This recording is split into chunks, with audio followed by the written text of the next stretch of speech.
오늘의 큐티 말씀은 마태복음 14장 22절부터 36절입니다. 제목 수상도보.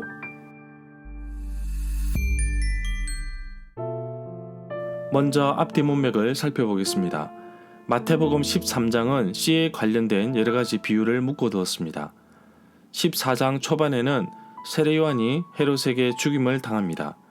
이 소식을 듣고서 예수님도 헤롯의 위험을 감지하셨는지 배를 타고 그곳을 피하셨습니다. 수많은 사람들이 따라옵니다. 병자들도 함께 오는데 예수님은 그들을 고치십니다. 그런데 날이 저물었습니다. 사람들이 낀 일을 해결해야 하는데 예수님은 제자들에게 해결해 주라고 하십니다. 제자들이 가지고 있는 것은 떡 5개, 보리떡과 물고기 2마리입니다. 그러나 예수님은 그것을 가지시고 축복 기도하신 이후에 사람들에게 나눠주고 모두 배불리 먹었습니다. 남은 조각만 해도 12바구니가 되었습니다. 오병이어로 많은 사람들이 먹은 이후에 예수님은 제자들에게 배를 타고 호수 건너편으로 먼저 가라고 하셨고 예수님은 기도하러 산에 홀로 가셨습니다. 새벽 3시부터 6시 사이에 예수님께서 호수 위를 걸어서 오셨습니다. 사람들이 유령이라고 했지만 예수님은 안심하라고 하셨습니다. 베드로는 예수님처럼 물 위를 걷는 기적에 동참해 보려고 했지만 의심으로 인해 결국 물에 빠지고 맙니다. 예수님께서 베드로의 손을 잡아주시면서 믿음이 적다고 말씀하십니다. 수상도보는 특이하게 누가복음을 제외하고는 다 나옵니다. 마태복음 14장, 마가복음 6장, 요한복음 6장에 나옵니다. 문단을 나눠보겠습니다.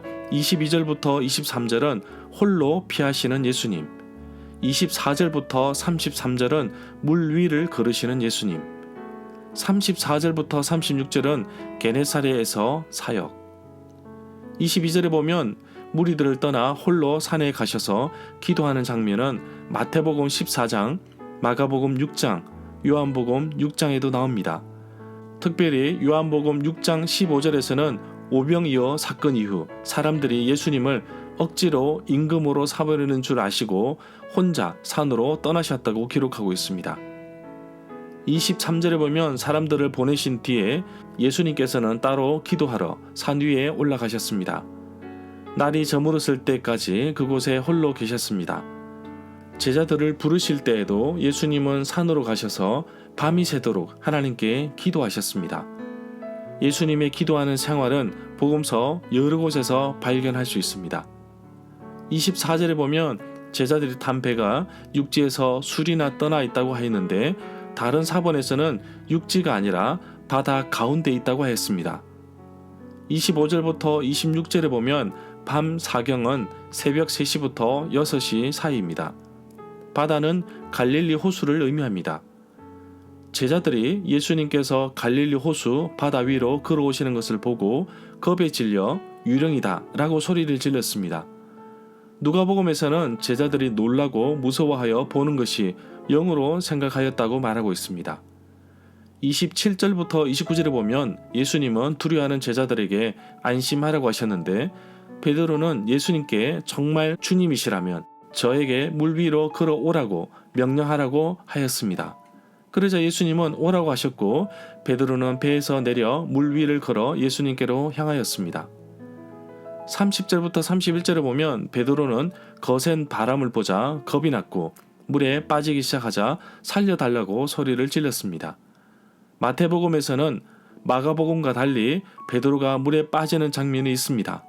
예수님께서 즉시 손을 내밀어 베드로를 붙잡고 믿음이 적은 사람아 왜 의심하느냐라고 말씀하셨습니다.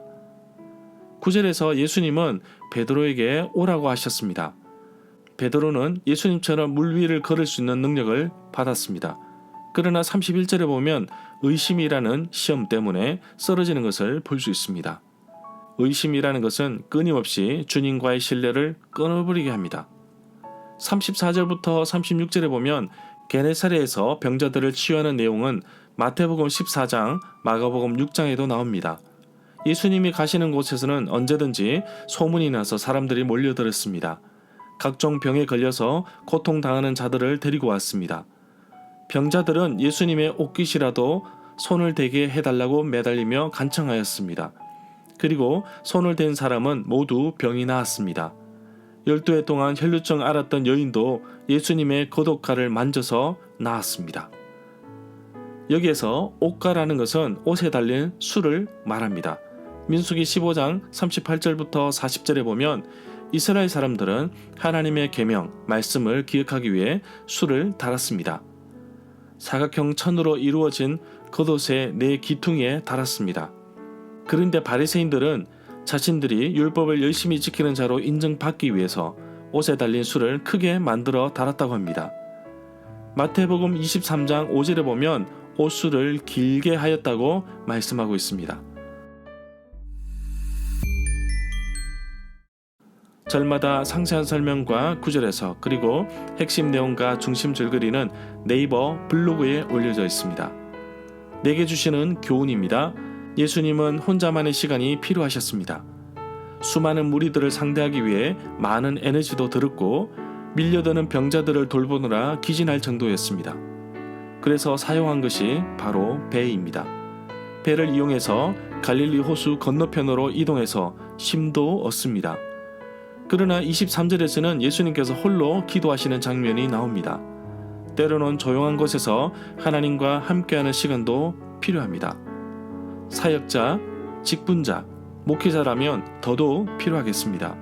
그래서 저는 몇 년 전에 월요일마다 가평 북한강 호수 옆 카페에서 하루 종일 머물면서 기도하고 말씀을 읽고 묵상하는 시간을 가진 적이 있습니다. 요즘에는 너무나 바쁩니다. 저의 스케줄은 온통 빡빡하기만 합니다. 주일 사역뿐만 아니라 주중에도 두세 교회 전도 훈련을 담당하고 있습니다. 시간마다 큐티하고 사무실에 출근해서 행정 업무도 해야 합니다. 너무나 바쁜데 하나님과의 깊이 있는 교제를 놓치지 않을까 염려가 되기도 합니다. 그럴수록 더 기도하고 하나님을 찾고 말씀을 묵상하는 시간을 가져야겠습니다. 베드로에게 물 위를 걷는 능력을 주셨는데 잠시 동안 베드로는 그 능력을 사용했습니다.